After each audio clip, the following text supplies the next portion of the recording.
বাবুলের আস্তানা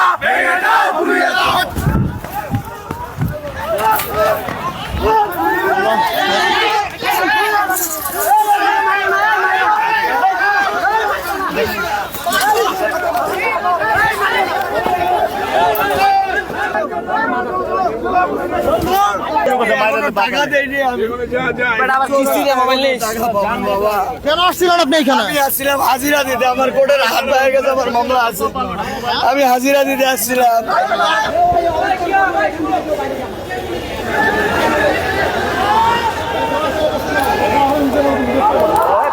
ভাই রোকা